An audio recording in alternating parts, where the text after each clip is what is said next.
ازيكم يا حلوين؟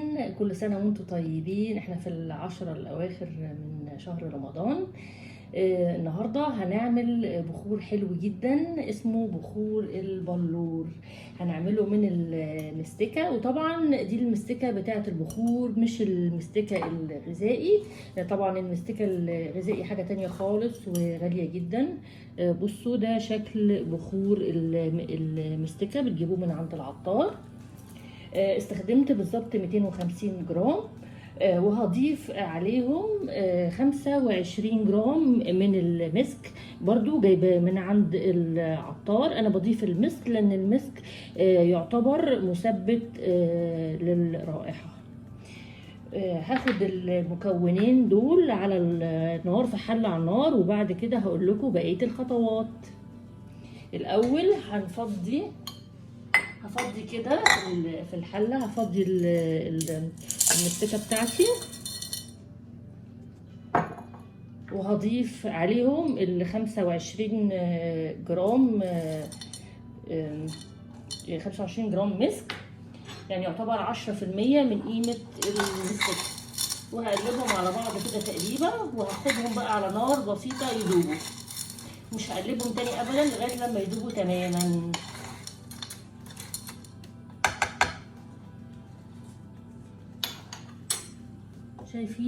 شايفين هنا النار بتبقى ضعيفة ازاي؟ انا حابة اوريكم بالظبط بالتفاصيل. عقبال بقى لما المستكة بتاعتي وكمان استغفر الله العظيم يا رب.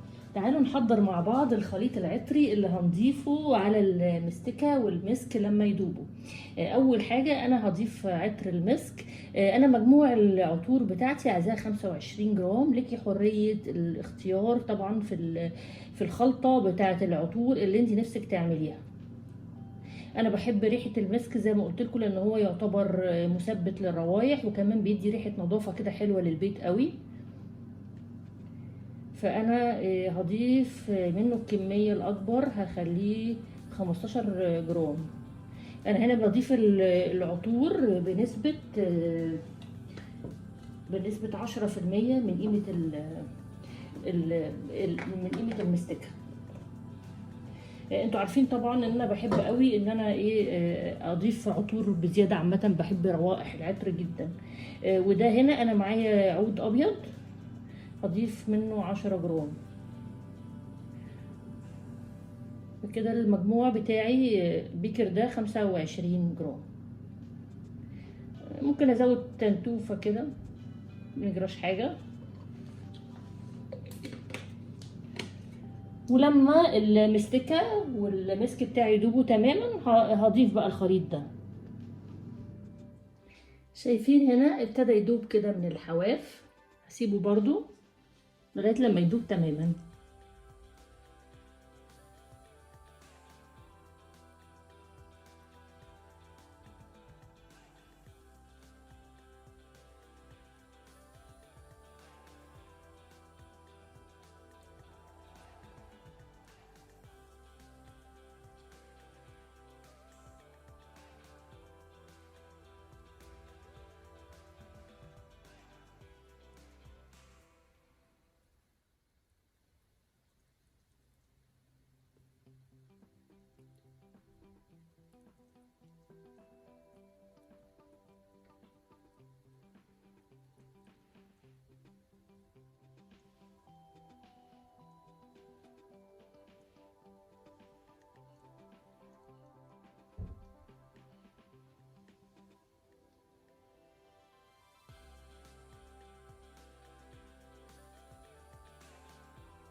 هنا بعد ما داب تماما طلعته بره النار، بقلب تقليبه بسيطه من العطر بتاعي، وهبتدي انزل شويش قوي كده.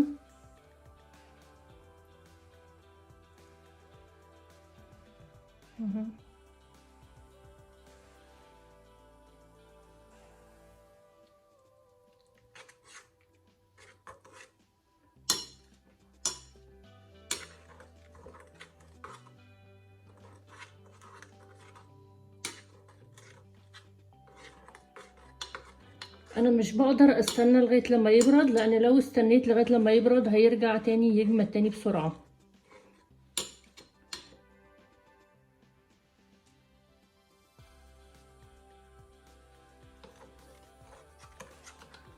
اقلب تقليبه بسيطه كده، وهبتدي انزل في القالب بتاعي.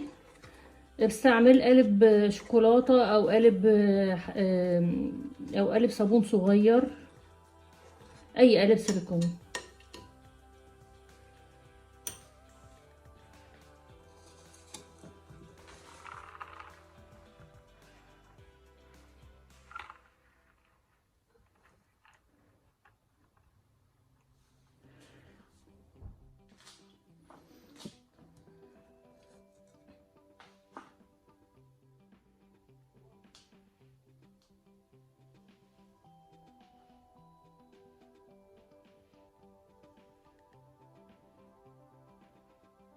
بخلي بالي قوي وانا بنزل جوه القالب، علشان اهم حاجه بس ما تلسعش، لان ده سخن نار نار نار نار.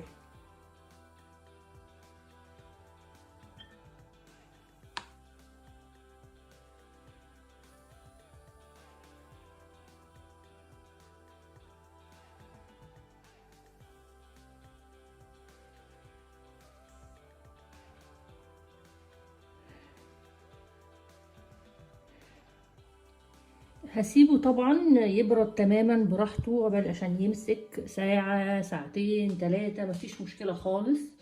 ما تقلقوش خالص من الطرطشة اللي اتطرطشت دي كلها، طبعا هيطلع شكله نظيف جدا، وهيطلع كده زي البونبوناية. هوريكم كمان شوية. هنا هو لسه ما مسكش، بس انا عايزة اشيل الصغير ده عشان عايز اشوف الشفافية. شايفين لونه كده حلو قوي، عامل زي الكراميل كده.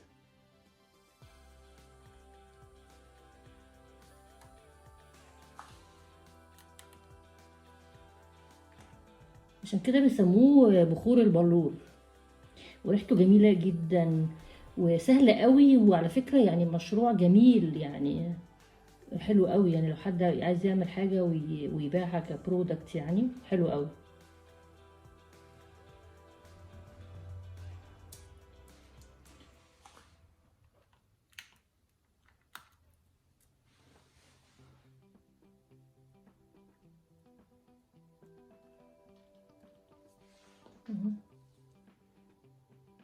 شايفين شفافيته عاملة ازاي؟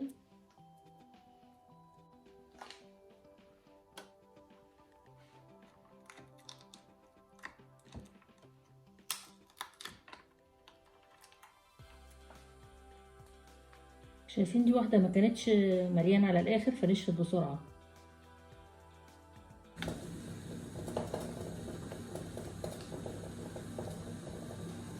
تجنن،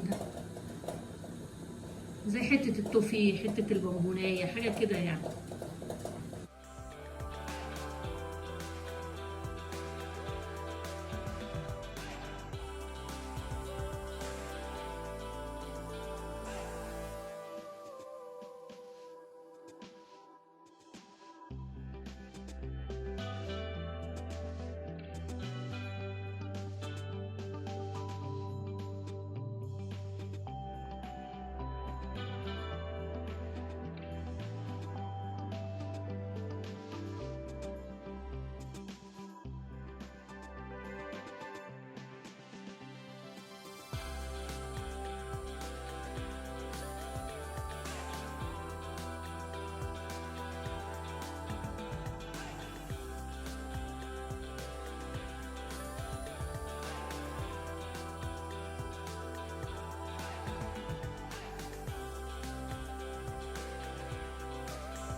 وده بخور البلور، سهل جدا. اسهل حاجة انت ممكن تعمليها. معطر للبيت حلو جدا وشكله جميل قوي، ممكن توزعيه هدايا، ممكن تعمليه مشروع تجاري. لو انت ما عندكيش عطور تقدري تضيفي معاه اللي هو بودرة العود، تقدري تضيفي معاه بودرة الصندل. جميل جدا ولازم تجربوه وتقولوا لي رأيكم ايه فيه.